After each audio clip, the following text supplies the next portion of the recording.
straight from Zoom to YouTube. It's Yeah, I didn't know either. I'm learning. yeah. Is it a special app?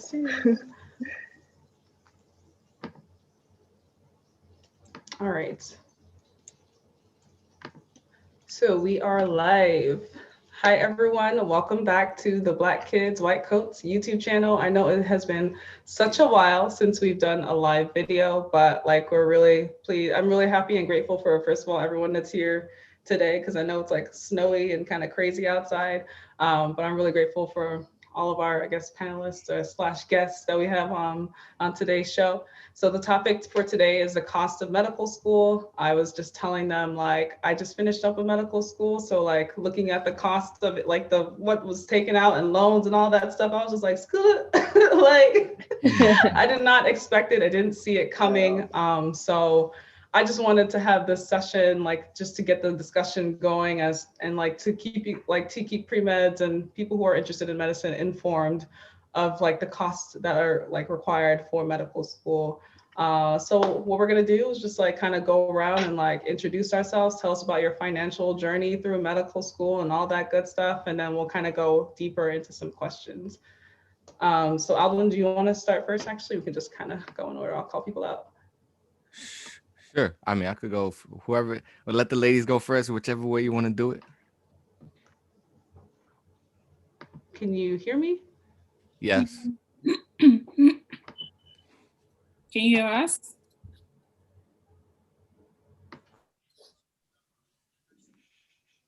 Hello? Hello? Can you hear us all? Can you hear We're us? able to hear Yes. you perfectly fine. Hopefully, everyone on YouTube is able to hear us. Yeah. Did you guys hear everything I said just now? Yeah. Sorry, we're having some technical difficulties. But Alvin, do you want to go first with introducing? I was just like Sure. trying to call people out. Yeah, sure. I could go first. All right. Hello, everybody. I just want to say first off, thank you, Lily, for this opportunity to be here and disseminate information regarding my financial status and be transparent with this. I will say medical school is a journey in itself, but being aware and educated about your finances in medical school can prove to be very beneficial. And it's something, unfortunately, that we don't discuss in medical school at all. And this journey, this platform that you're utilizing, I think it's going to behoove many pre-med students and medical students to say, maybe I should take 10 minutes a day, 15 minutes a day, learn about, what disability insurance is, maybe learn about investments, and maybe learn about how you could build your stock portfolio using some of your loans like I did. But my name is Aldwin Samari. I am a fourth-year medical student at PCOM, Georgia, an osteopathic medical school located 40 minutes north of Atlanta. And in regards to my financial journey in medical school, I've completely taken out loans. I did get some scholarships, but unfortunately, being on the osteopathic side of things, we oftentimes do not get that many scholarships. But there are scholarships available that I can talk more about later on during this session. So again, thank you. And I'm looking forward to learning more about this with all the panelists. And let's get it. Hey. Aldwin, thanks for that awesome introduction. My name is Zinnia Moore. I'm currently a second-year student at the University of Pennsylvania, so that's an MD school. So as Aldwin mentioned, I do have a few more opportunities for scholarships, but there are also a lot more MD students, so they're a little bit more competitive to get from time to time. My financial journey into medicine actually started with not pursuing medicine right out of undergrad because I wanted to see if I could be happy doing something else. Gain a lot of perspective and insight into how the business world works, which is not discussed at all in medical school or discussed very little. And quite frankly, like not adequately when it is discussed. And then applying to medical school, I'm currently taking out just a little bit of loans in order to cover like bigger expenses. I got a really great scholarship from the University of Pennsylvania and then continue to apply for outside scholarships here and there as time allows. And then I get some financial help from my parents just to cover everyday living expenses. But most of my tuition is paid on scholarship. And then living expenses, which definitely still add up over 4 years, are what I take out on loans and have some help with. Thank you, Zonia. My name is Eni Adeshina. I go to the University of Maryland here in Maryland. I'm a first year student. Just finishing up my first semester, going into my second semester. I was lucky again because as an MD student, again, we have a bit more opportunities. And I would recommend to anyone that's applying right now to target schools that specifically have scholarships that are meant for minorities. So that's one of the things that I looked forward to while I was applying to Maryland.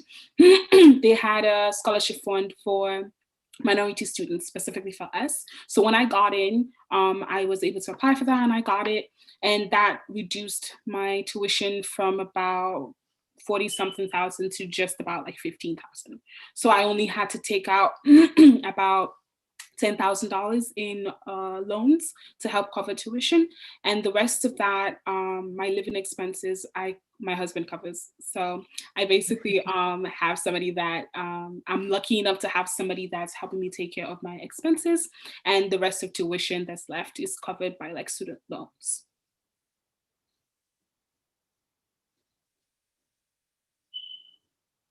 TT, do you want to go?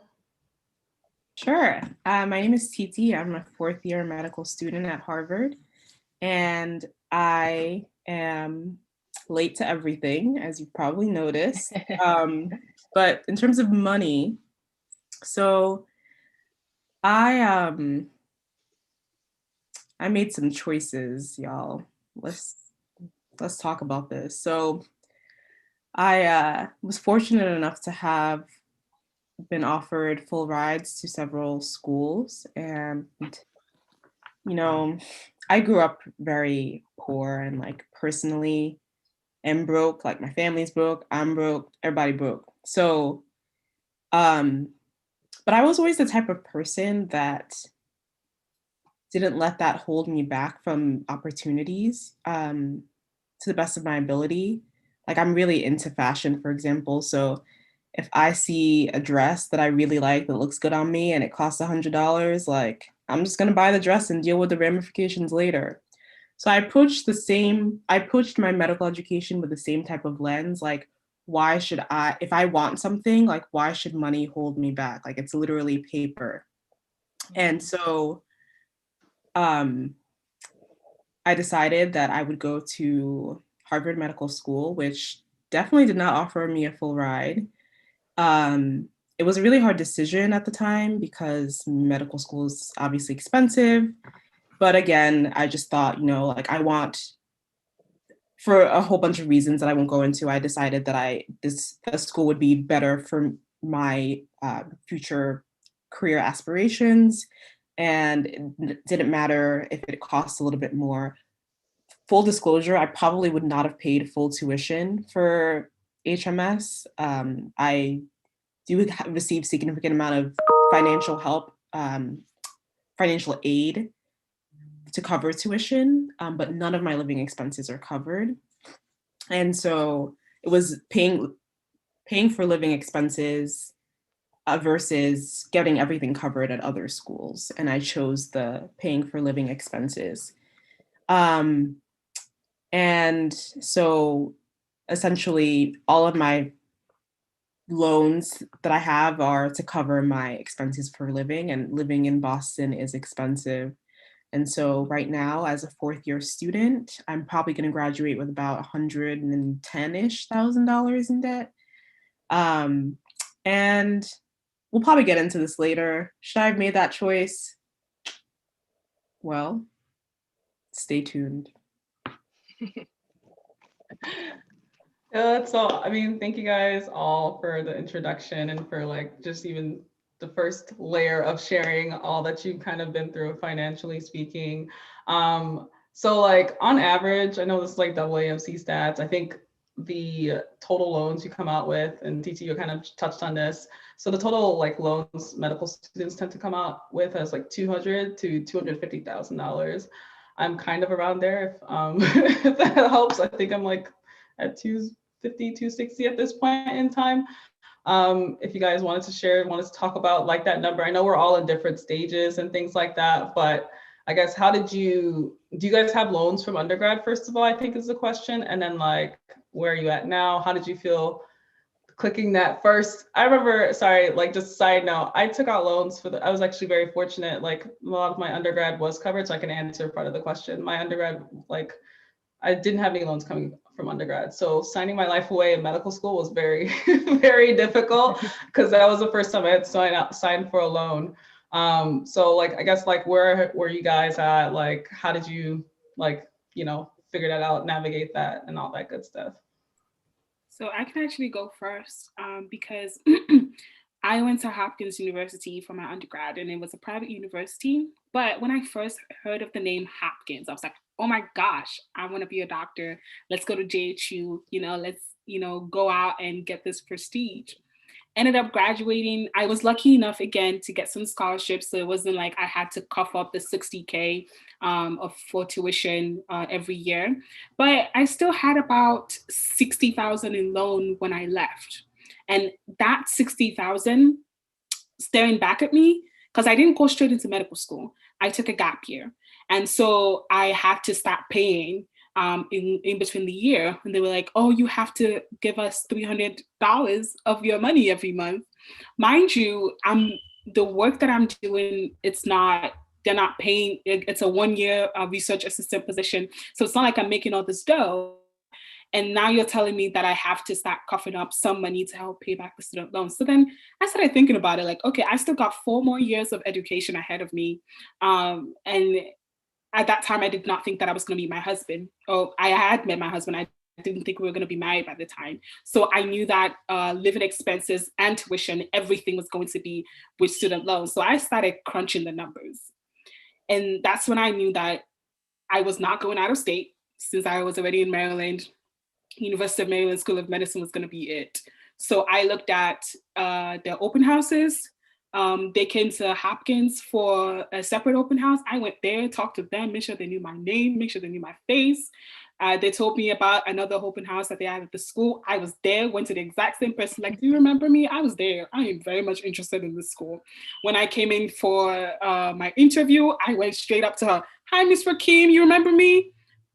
Just making sure that, they knew that, this is my interest, and also to pursue my goal of financial stability. Because yes,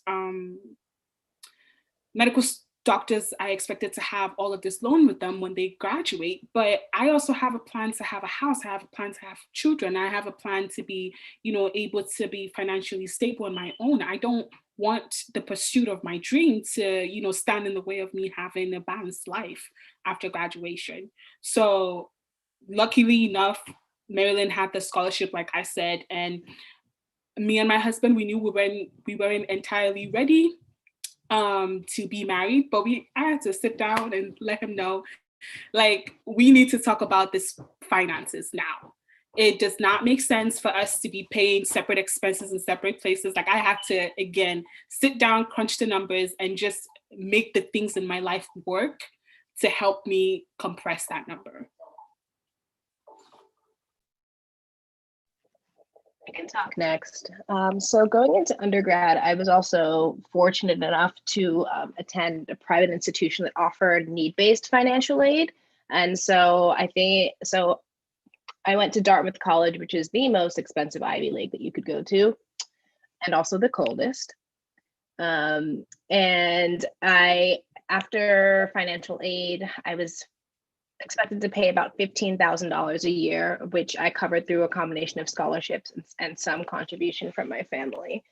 So I was able to graduate undergrad without any debt, fortunately. But then in the interim years, living in New York City, which is a place that's so great to visit, so fun to live in, but financially is a terrible place to be because everything is so expensive, even from the rent to trying to get groceries.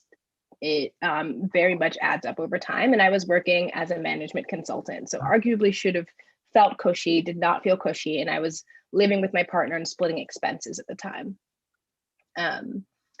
So coming into medical school, I had a little bit of money saved up. University of Pennsylvania costs about $60,000 to $65,000 a year. That is excluding any of the study resources that you need to buy, like UWorld, Amboss. That is excluding any fees that are required for testing. I know step 2 CKCS was just canceled, but that test was like $2,500. And any of the resources that you need up there is on top of tuition. So I essentially get all of my tuition paid for, and then will graduate with probably about between $20,000 to $50,000 in debt, which is like lower than the national average, which I feel very grateful for.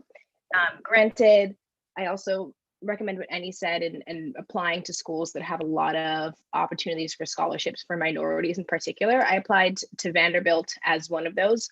I also wanted to be somewhere warm, so it's like all kind of came together, and I have some friends in the city. But then at the end of the day, they did me mad dirty, didn't get any of those scholarships, and the financial aid they offered me on $80,000 a year in tuition was $693, which is just insulting. Like at that point, don't give me anything, because that $600 is a drop in the bucket, and you're just doing that so you can say, oh, we give 80% of the people who apply some form of need-based financial aid. And so obviously, like, didn't end up going there. Was much more had a more generous offer from the University of Pennsylvania. But then I also had to consider the University of California, Irvine. Ended up taking me off of their wait list and offering me a full tuition scholarship plus about $10,000 a year in support for living expenses, which was a really attractive offer, until I thought about the difference in cost of living between Philadelphia and living in Irvine, California, or in LA. And so it would have, that $10,000 a year would essentially, I probably would have graduated with more debt coming out of UC Irvine than I would have staying here in Philadelphia. So I'd say it's definitely really important to be scrappy. It's important to apply for places that are in-state. In-state tuition in Pennsylvania is a joke. It's also like $5,000 a year off. It's not really a huge difference. At the University of Pittsburgh, out-of-state pays $65,000, and then in-state might pay $55,000 or $60,000. But if you are in a state or a resident of a state, or can move to a state where that would be beneficial to you, I highly recommend you do so. And then always factor in the cost of living, and factor in what it's going to cost for you to get home, and what ways the school might be able to support you financially, as far as affording study resources and preparing for tests. I apologize. I didn't actually say how much I was gonna graduate with. So plus the 60 from Hopkins, I'm expecting about 10K per year. So hopefully just about 100K, but me and my husband, we're actively like trying to pay into it even now. So he's working, so however much we can spare, we're trying to just pour it in, especially now that the interest rate is at 0%. So we're trying to put as much as we can inside there, so that, maybe less than 100K, but nothing more than that.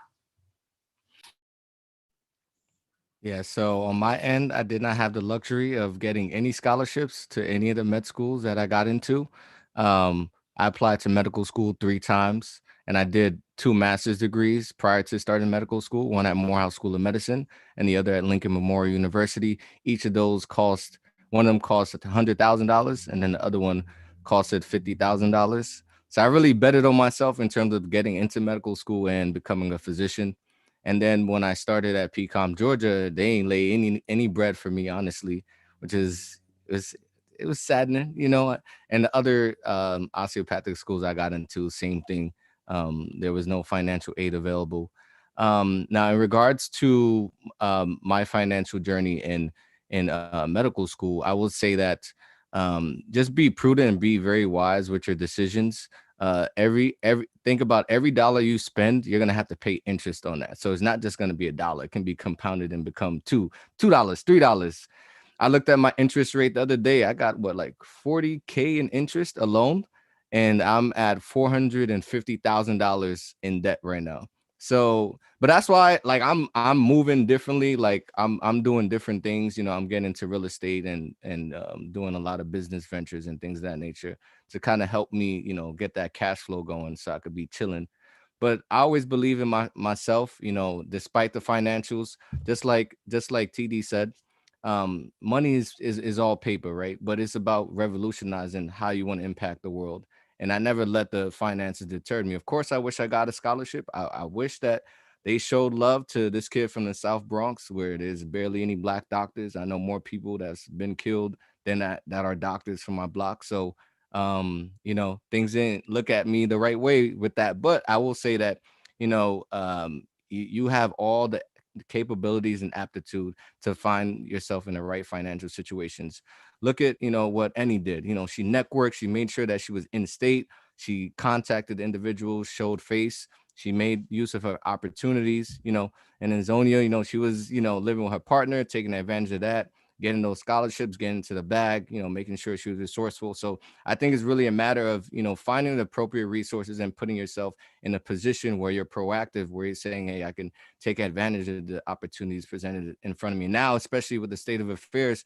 You know, there's a lot of scholarships that are going around. A lot of, for instance, I'm one of the board members for SNMA. I'm one of the National Osteopathic Committee chairs, and even one of the scrub companies, they're looking to virtually gift, you know, some students scholarships this upcoming year in osteopathic schools. So there's always things that are coming about. So you just have to stay in tune and not just study all the time, but look at what is out there for you, honestly.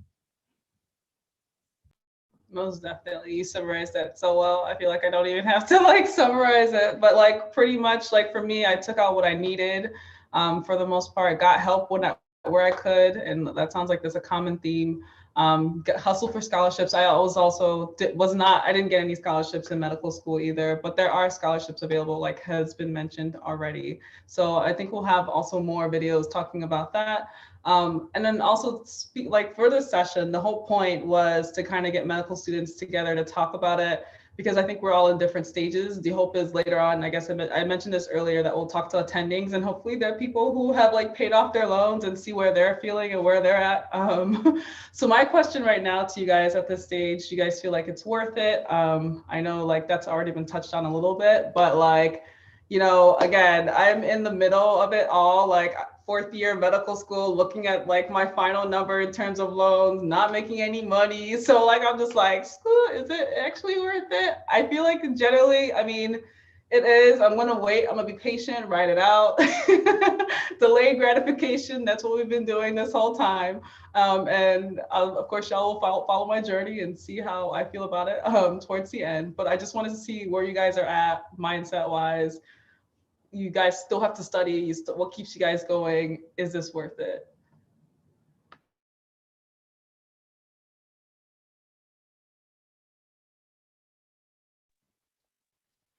So I think it's definitely worth it for me. I think it's a bit what I do really have to think about is the effect that this has on my dad, who is older. He had me when he was 45. And so like continuing to like provide for me at this age is definitely a stress on him. But when I look at the breadth of career options that are available to physicians outside of just practicing clinical medicine, outside of just doing research, but really becoming an advocate, getting engaged in policy, getting engaged in public health, being on the front lines of that, it really definitely is worth it for me. Now, if the question was if I were facing $500,000 in debt, which is about what I would have faced at Vanderbilt School of Medicine, I don't think I would have done it at all, because I think that is a really high number to be facing. And I think that in that instance, it would be more prudent to start doing what you can to try and like build a financial base now, whether that is buying a home somewhere and do what they call like rent hacking, where you like buy a duplex instead of buying an actual house, and then rent out the other apartment and have that pay for your mortgage, so you can continue to live rent free for yourself, and building equity that way, and then maybe thinking about applying to medical school. I also think that when you add on the fact that like pursuing a medical degree takes so long, that people do typically start to have children, and they do find their partners, they do get married, which having a wedding is a whole another expense. if you aren't lucky enough to have family members pay for it for you, that people typically go into more debt as far as like credit cards and living expenses, affording childcare as a busy physician, than before they actually are able to dig themselves out of it later on. And so I attended a webinar last week where some physicians were just honestly and candidly sharing. Some of them were MD PhDs, so they're making a little bit of money, but still like not a lot, working a lot. And it took them, they're now 10, 15 years into being an attending, and they're finally at the stage where they've like paid everything off, where all the debt that they acquired from paying for nannies and paying for au pairs as they had children along the way is starting to come off. And now they're just looking at paying their own children's college expenses. And so I think it definitely is a long road. You have to keep your eye on the prize and seek outside opportunities. I know like one thing I'm looking to do eventually is like write a book as a separate source of income, involved in several different startups as well. And hopefully some of them go somewhere, some of them might not, but it's more of like a risky way of trying to find additional sources of income to supplement what you're doing. And a lot of people also moonlight in residency. You need to make sure you have the proper insurance. And speaking of insurance, definitely think about expenses like rental insurance. A lot of people don't think about that. But it can even cover you if you're like traveling and your laptop gets stolen or your laptop gets broken while traveling. It can cover those sorts of expenses as well. And so being savvy in what you learn about and what you pay for. I don't currently have disability insurance, but it's something that I've thought about getting and used to have when I was working. So yeah, be smart, be savvy, and go forth and conquer. Believe in yourself is really where you need to, is really where it's at.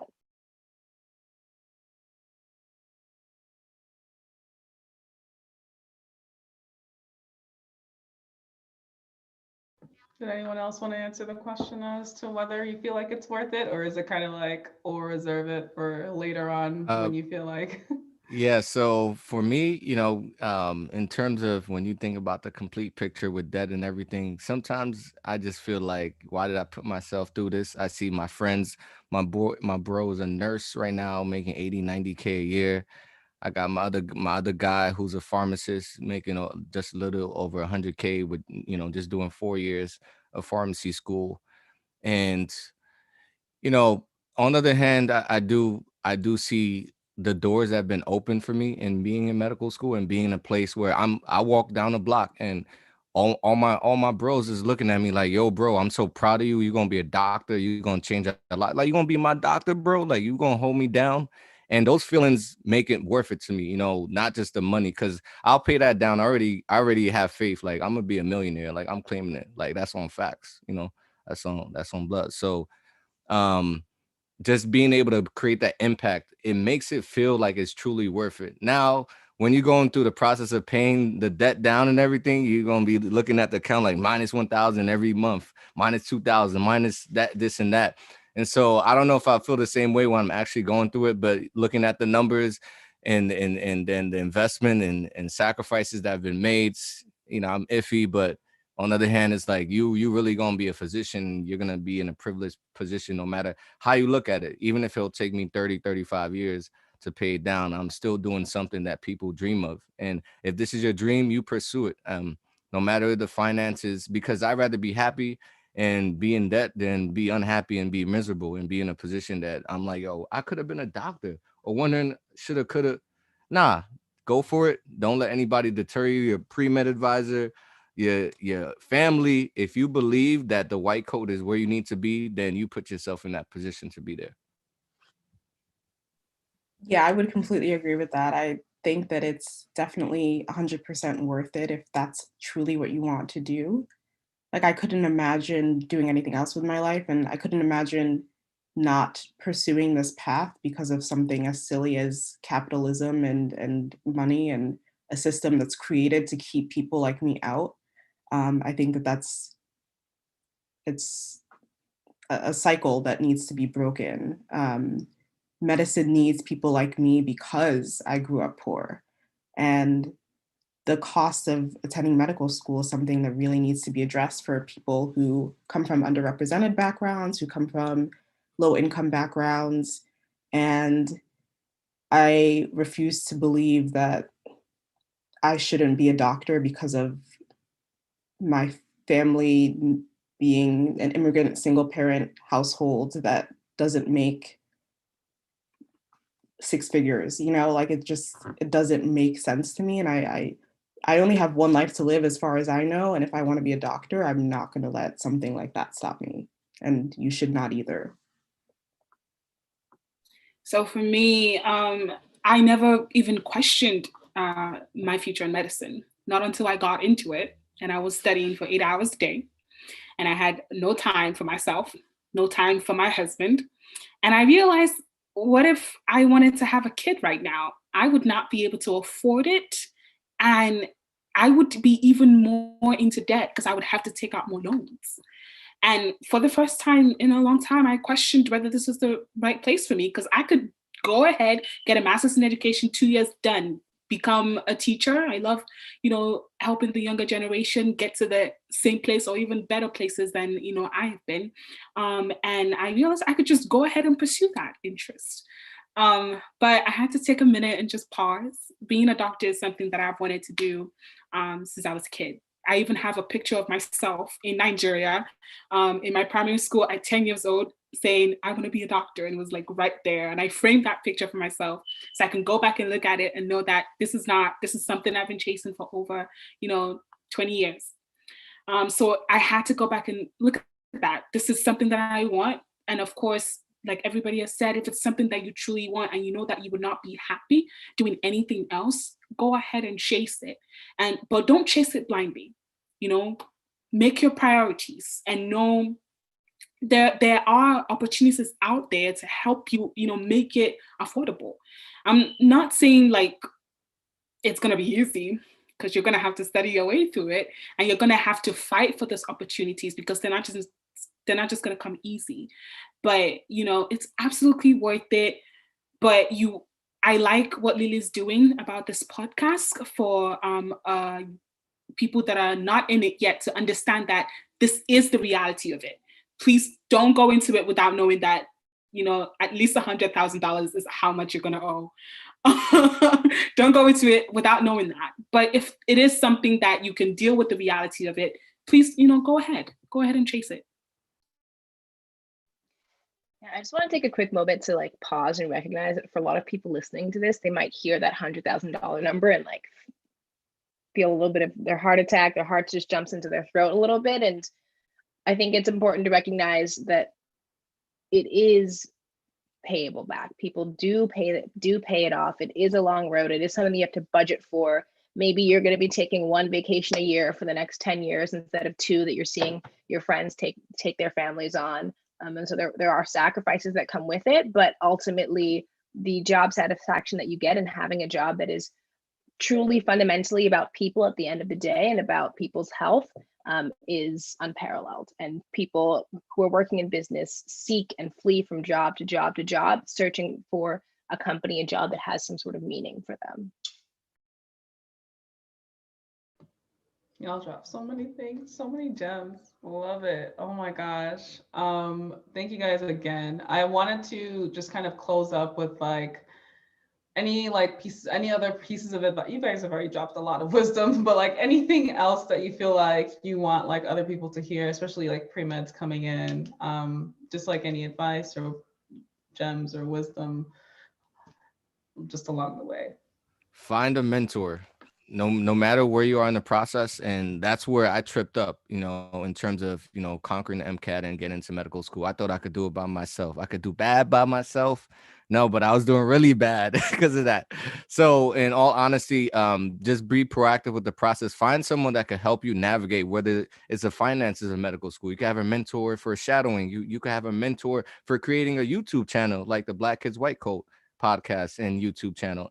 Find mentors in different arenas within the framework of medicine, and don't be afraid to reach out to myself, reach out to the panelists here, and seek out advice, because I think oftentimes we think we have enough information that's necessary to move forward. But anybody that's been successful, they've had someone help guide and navigate them.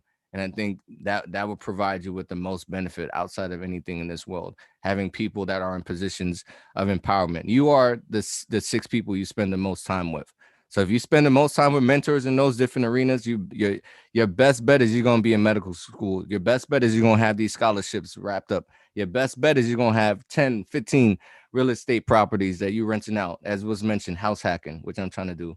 Your best bet is you're going to be conquering the world all over. So do that and you shall be successful. And another thing that I'm going to say is plan it out. So like with where I live right now, it's my home. I was able to apply for grants that somebody else pointed me towards. And I rented out, it's a 3-bedroom, and I rented out the other 2 rooms so that the other 2 people can help pay the rent while I stay, rent free in the master place. So sit down and plan out every single step. That was what I did. I planned out my finances. Okay, I don't want to pay for rent. I don't want to pay for living expenses. What college is going to give me the best tuition? And what is going to be my game plan to make sure that I'm paying off a little bit of the student loans as I'm going? Sit down and look at all of these pieces. Step 1, how's that going to go?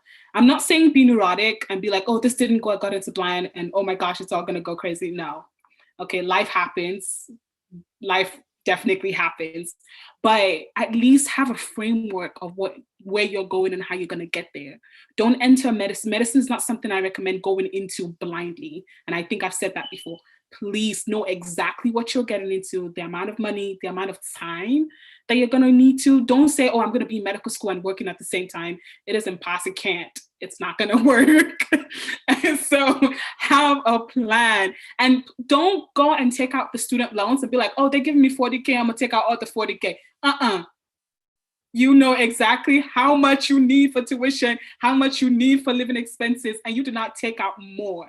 And like, I think Hardwin said it at the beginning, using some of those student loans to get into the stock markets and like option tradings. I did that too. So make sure you have a plan for your money and please don't do this blindly. That's what I'm going to say.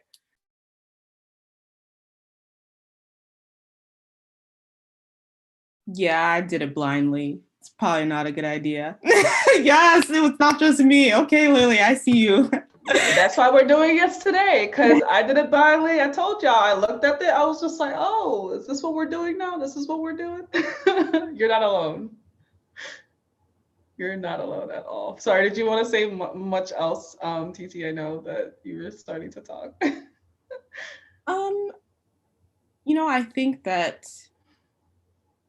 I think medicine, I think that there are, like, most of the people who are in medicine are people who, at least my classmates, like many of them are not on financial aid. They don't know what it's like to take out loans, and that makes it really difficult to feel like you made the right decision, and it makes you feel really like you don't belong in that space. And I just would, one of my mentors, like, I didn't feel like I needed mentors really until I got to medical school. And now I'm like, I need all the mentors I can get because like this road is just something else. And one of them always tells me, like medicine needs you. And that's a message that I repeat to myself and hope that everyone who's listening out there really internalizes and really just understand that it's not just about the money, and that means it's not about how much debt that you have, and it's also not about how much you're going to make. It's really about the work, and if that's something that you are passionate about, then you will find a way to make it happen, and you should not, again, let money stop you from achieving your dreams. I'll echo what Aldwin said. Feel free to reach out to me. You can find me on Twitter. Twitter links to my website. There are ways to get in contact with me. It take me a week to respond to your email because I'm getting crushed on this surgery clerkship, but I will get back to you eventually. I would say definitely, it's also important to distinguish between a mentor and a sponsor, because not all your mentors and sponsors are necessarily going to look like you. A lot of my mentors who I'll go to also for just like emotional support and career support in a way, that TT was mentioning, saying like medicine is like medicine needs you. There's a reason why you're in medicine. And like just helping me think through, like there was a moment in the fall where I was doing a lot of advocacy work and was really excited and jazzed about my advocacy work. And then the moment I went to go and watch a lecture for school, I was like, I can't. And so I talked to a couple of my close mentors about that, and they helped get me through that emotionally and helped and shared times in their education where they felt the same way. And that was a really beautiful thing for me to see, and like very validating that it's okay to have those moments. Because when I go talk to my dad about it, he's like, no regrets. Nobody else who went into medicine has any regrets. I knew you were gonna have second thoughts. And it's like, it's hard sometimes. It's okay to feel those feelings. But then a sponsor is somebody who perhaps you're more working with on like a research context, and you'll get feedback from that sponsor. But that's the person who, when people are in meetings talking about your performance and talking about you, who's going to stand up and bang on the desk and say, I've been working with this person for the last 2 years. These are all the wonderful things that we've done together. And like, I know them also outside of this as on more of a personal level. And, they're like a good person that you'd want to work with as well.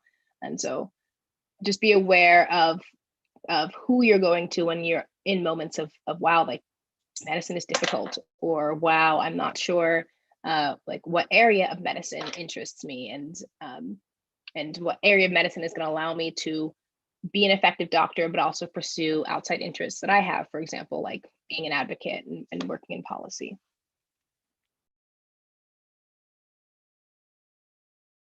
Yay, thank you guys so much again. If you guys want to drop your contact information, you don't have to. I can also put it on the description for later on, but just wanted to give you that space to do that. If you have any, I know we have some podcasts that need to be plugged here, so y'all can go ahead. Let me just give you that space to do that. Yeah, so speaking of the podcast, because I love podcasting, that's my energy. As you guys can see, I got the podcast equipment here. I just need the headphones to make it super, super official. But I'm one of the co-hosts for the Melanin White Coats podcast, where we discuss society, medicine, and culture. We discuss different topics like dating, and during the pandemic, we talk about mental health. I actually did an episode with one of the hosts of the Black Kids White Coats podcast, with Nelson, and we talked about being a Black man in medicine during the pandemic, and amidst all the systemic issues that we were dealing with, and as well as talking about police brutality and how we could be advocates for our communities. And I also am a co-host for the SMA Presents the Lounge podcast, where we talk about very similar topics within the context of minority medical students and moving forward and serving the underserved and changing what needs to be changed in our communities. So it's really dope. I love podcasting. If you guys also, need a plug in terms of, helping you guys set up the podcast world, I'm here for that too. I'm always into mentoring. So definitely feel free to reach out to me in any regards to anything in life, in medicine, in accomplishment, in success. I do believe that collaboration builds, great things. And I think we can all cultivate a greater impact for the world and our communities alike. So thank you again for allowing me to be on this platform, Lily, and Black Kids White Coats YouTube channel /podcast.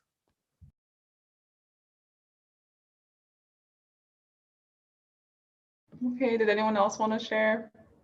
I will also plug my online presences. So I can be reached at TZONIAA on Twitter. That will get you to my website is in my bio. And then I'm also at Distracted Lens on Instagram. If you need any photos and you happen to be in like the Northwest Philadelphia area, please reach out. Always, that's how I make a little money on the side in med school, and also have a creative outlet. That's awesome. Well, if you just want to talk about how to, finesse your way and get some money, and I'm a rookie in the stock markets, but you can also talk to me about that. I'm watching a couple of tickers right now, also about rent hacking. That's something that I'm also working on the side. Please, my email is on the screen. It's eolakunle@gmail.com. And if you just want to talk through, applying to medical school and choosing the right one, and MCAT studying, because I'm just in my first year, so all of this is fresh with me, please just reach out and we can have a conversation.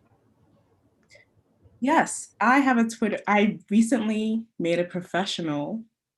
We'll talk about the use of that word at another discussion, but a so-called professional Twitter. And so I'm still working on building up the network. You know what I'm saying? I only have like 20 followers. So if anyone wants to hit that follow button, I would very much appreciate it. It is at @TAfalabi_MD2BE. And someone asked in the chat, should you only apply to the cheapest med schools? I just gotta address this real quick. Like, absolutely not, in my opinion.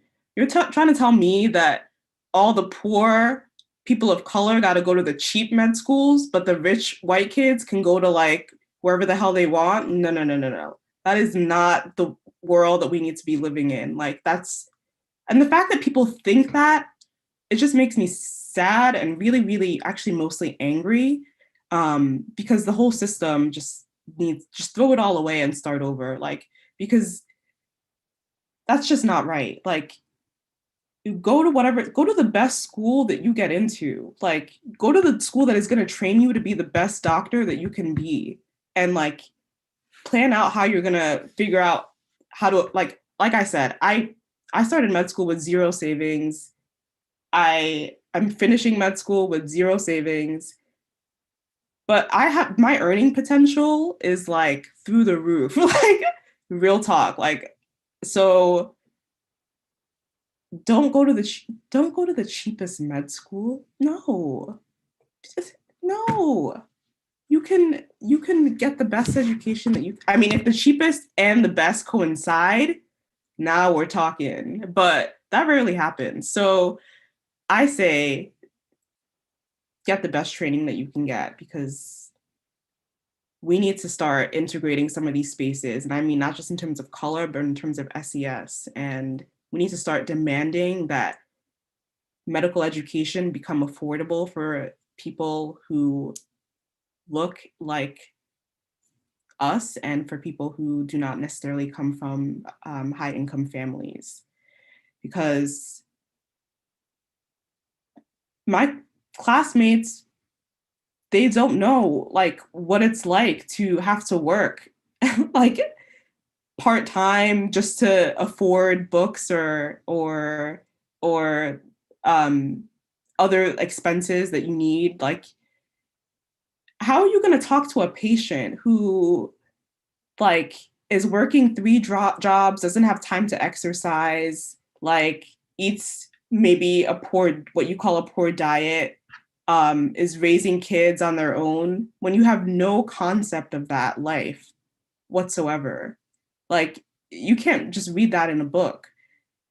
This is why we repeat the phrase, medicine needs you. So no, do not just go to the cheapest medical school, in my opinion. But then again, I did turn down many full rides for a shiny Harvard degree. So there's that. Yeah. But just to be clear, when I was talking about going to the University of Maryland because it was the cheapest for me, it was also the best option for me, not just in the matter of the price, but in the ability for me, again, to get a house in the city that I could rent out and live rent free. My family support was here. My husband was here. So when you're looking at schools, yes, price is a big factor, but that should not be the only factor. Look at everything that, that's going to help you become a balanced physician. Just like Titi is saying, it's not about the price, the place where you can make the most impact. I also work with a mentoring group of 13 to 17-year-olds who I help on their SAT and college journey. So I knew that this is not something that I wanted to leave. I wanted to drag as many of these kids with me as they're going, in their future. They're also first generation immigrants. And when I was a first generation immigrant, I thought I was the stupidest kid in class. not realizing that I was way ahead of the game than I thought. And that's something that I let my kids know, like, make sure you know that you are better than, you know, the world is letting you be. So that was important to me. That was why I chose to be here. So please don't look at the price, but make sure that you are making the best decision for you by looking at all the different aspects. Yep. Yeah, I'm just like speechless. There are so many gems that were dropped. I don't even know where to go from here. But we're gonna end it here, just in terms of time. And I know some people got to sleep because they got surgeries rotation tomorrow. But thank you guys all so much. I can't even express how grateful I am to have all of this Black excellence and just and I've dropped the contact information for people, and I'll put that in the description box as well. So y'all reach out to people. Again, mentoring is key. And yeah, just we're gonna be out here. We're gonna be out here. Just okay. All right. So I'll end it here. Okay. Bye guys.